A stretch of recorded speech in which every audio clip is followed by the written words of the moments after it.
Assalamualaikum warahmatullahi wabarakatuh. Kami dari kelompok 3 mata kuliah Psikologi Konsumen dan Pemasaran kelas Selasa jam 12 dengan dosen pengampu Mbak Liza Yudita Widiasti MPC dari Fakultas Psikologi Universitas Negeri Jakarta.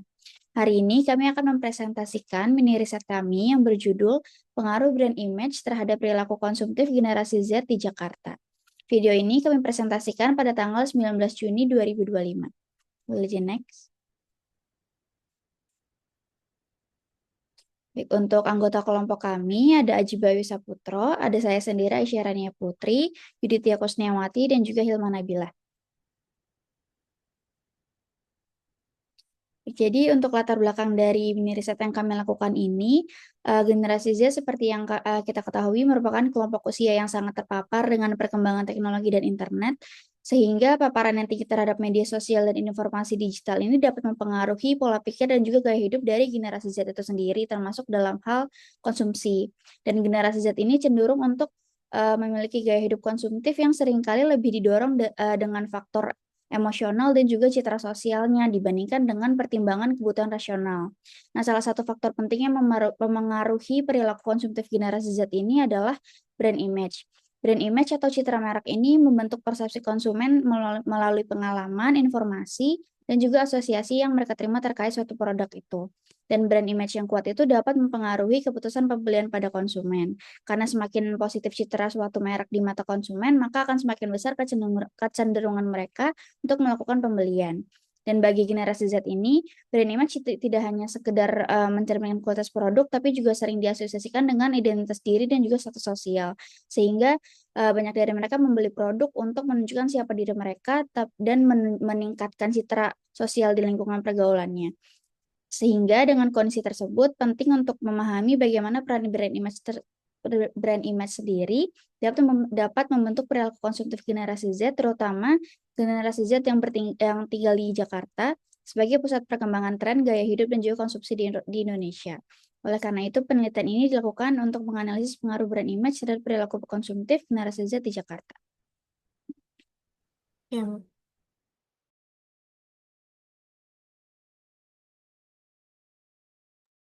Oke, baik. Selanjutnya pada bagian tinjauan pustaka ini kami membahas tentang dua konsep utama yang menjadi dasar penelitian ini, yaitu brand image dan juga perilaku konsumtif. Menurut Miati, brand image merupakan pemikiran individu mengenai suatu produk atau jasa yang telah dikenal dan pernah digunakan. Sementara itu, menurut Eker 2008 menyatakan bahwa brand image adalah kumpulan asosiasi yang tersusun secara terorganisir sehingga membentuk makna tertentu. Menurut Firmansyah 2019, brand image ini memiliki tiga aspek penting, yaitu favorability of brand association atau keunggulan asosiasi merek. Manfaat asosiasi merek ini membantu konsumen memahami kualitas dan nilai yang ditawarkan, sehingga dapat memenuhi kebutuhan dan harapan konsumen, serta menciptakan word of mouth yang positif. Selanjutnya yang kedua, strength of brand association, yaitu kekuatan asosiasi merek. Asosiasi merek yang kuat dapat meyakinkan konsumen bahwa atribut dan nilai yang ditawarkan mampu memenuhi kebutuhan dan inspirasi mereka sehingga menimbulkan sikap positif terhadap merek. Selanjutnya aspek yang ketiga yaitu uniqueness of brand association, yaitu keunikan asosiasi merek. Tingkatan keunikan produk ini dibandingkan pesaing, di mana konsumen menerima konsep tersebut karena karakteristik unik yang sulit ditiru oleh produk lain. Selanjutnya untuk konsep kedua yaitu perilaku konsumtif. Perilaku konsumtif ini merupakan pola konsumsi yang berlebihan yang lebih mengutamakan keinginan daripada kebutuhan pokok tanpa memperhatikan skala prioritas individu, dan perilaku ini seringkali dikaitkan dengan gaya hidup yang mewah. Perilaku konsumtif ini dipengaruhi oleh faktor internal dan faktor eksternal yang saling berinteraksi membentuk kecenderungan seseorang dalam melakukan pembelian yang tidak rasional untuk mendapatkan kepuasan. Menurut Lina dan Rashid 1997, perilaku konsumtif ini juga memiliki tiga aspek, yaitu impulsive buying atau pembelian impulsif. Aspek ini menunjukkan bahwa perilaku berbelanja seorang remaja didasarkan pada keinginan tiba-tiba dan atau sementara. Itu terjadi tanpa memikirkan terlebih dahulu, tanpa memperhatikan kejadian selanjutnya dan mengedepankan ego.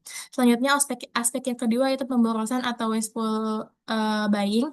yaitu perilaku konsumtif, yakni bagian dari pola perilaku yang mana uang dihabiskan tanpa memahami kebutuhan prioritas. Selanjutnya aspek yang ketiga yaitu mencari kesenangan atau non-relation buying.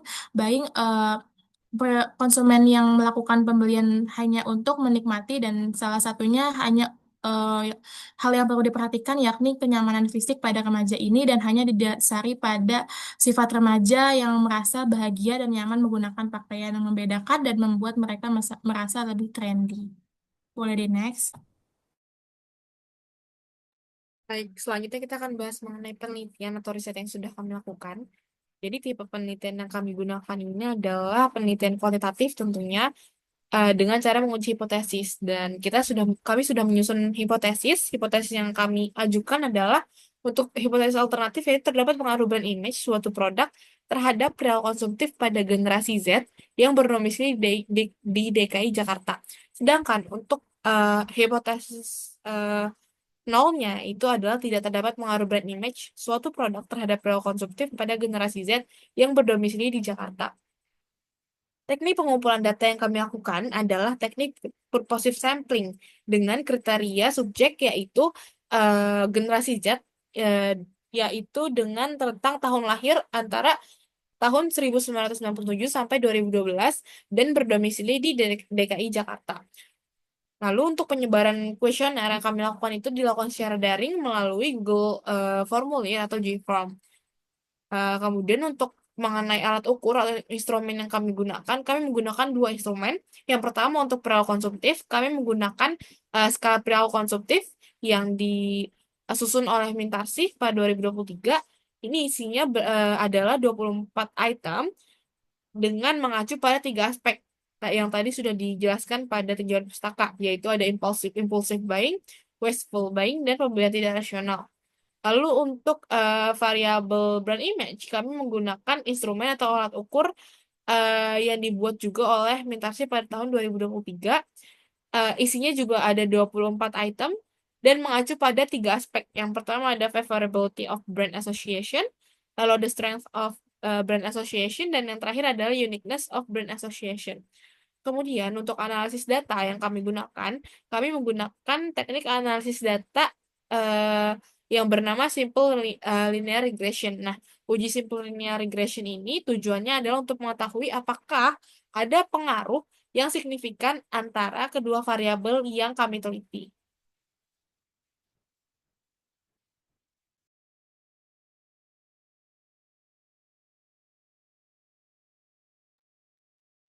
Baik, kita masuk ke dalam hasil penelitian yang sudah kami lakukan.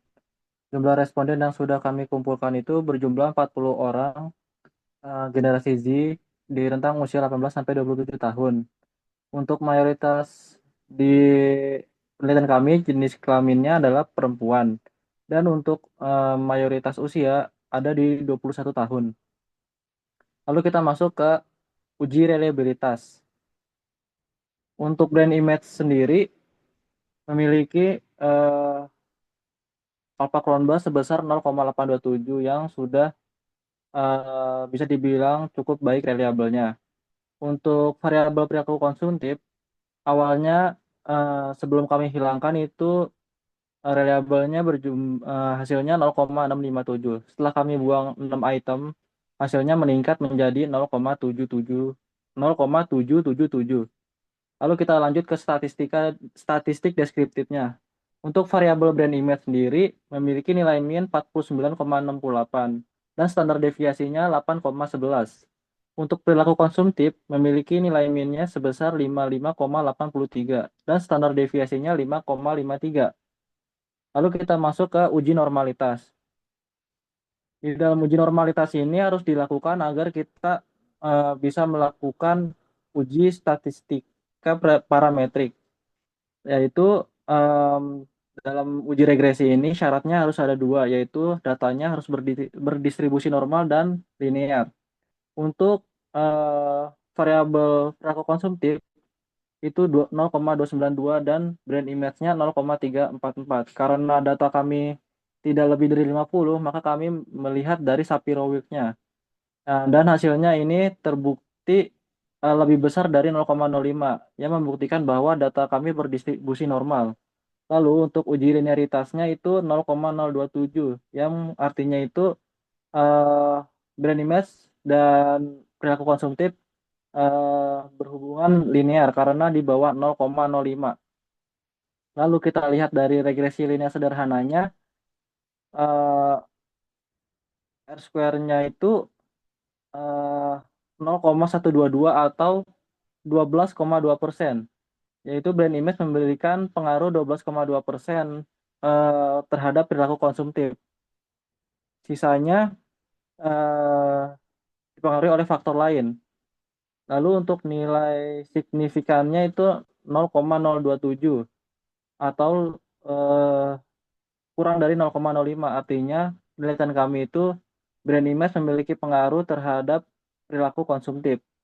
Lalu kita lihat dari koefisien regresinya itu minus 0,239 atau berhubungan secara negatif. Artinya jika brand image seseorang meningkat, maka perilaku konsumtifnya menurun. Dan sebaliknya pula. Boleh di next. Nah, ini untuk hasil analisis regresi linear sederhananya, yaitu memiliki nilai sebesar 0,027 yang menunjukkan bahwa brand image berpengaruh secara signifikan terhadap perilaku konsumtif. Boleh di next. Baik, kesimpulan dari penelitian kami ini menunjukkan bahwa brand image memiliki pengaruh yang signifikan terhadap perilaku konsumtif pada Gen Z di DKI Jakarta, dan menariknya arah pengaruhnya itu adalah negatif. Artinya semakin kuat brand image yang dimiliki, justru semakin kecil kecenderungan generasi Z untuk berperilaku konsumtif. Dengan begitu, pengaruhnya hanya menjelaskan sekitar 12,2% dari variasi variasi perilaku konsumtif yang diteliti, dan sisanya dipengaruhi oleh faktor lain. Dengan demikian, hipotesis dalam penelitian ini diterima, artinya HA diterima dan H0 ditolak. Untuk saran yang kami sarankan kepada penelitian selanjutnya dan juga praktisi dan perusahaan serta generasi Z, untuk para praktisi dan perusahaan, kami menyarankan untuk meningkatkan brand image terhadap brand image suatu produk tersebut sehingga uh, dapat dapat menampilkan citra merek yang sesuai dengan yang diinginkan oleh generasi Z itu, dengan memperhatikan kualitas produk misalnya, dan juga untuk menjaga kepercayaan konsumen, dan juga untuk dengan meningkatkan interaksi positif dengan konsumen. Untuk peneliti selanjutnya, karena penelitian ini memiliki keterbatasan pada jumlah responden yang relatif kecil, sehingga kami menyarankan untuk menggunakan sampel yang lebih besar dan merata, dan juga tambahkan variabel lain seperti faktor sosial dan juga psikologis sehingga dapat memahami pemahaman yang lebih mendalam. Untuk generasi Z-nya, kami menyarankan untuk bersikap lebih kritis dan bijak saat membeli suatu produk, dan mengutamakan kebutuhan bukan sekedar daya tarik tertentu saja gitu. Jadi dengan begitu perilaku konsumtif dapat dihindari dengan baik. Baik, sekian presentasi dari kami. Kurang lebihnya mohon maaf. Wassalamualaikum warahmatullahi wabarakatuh.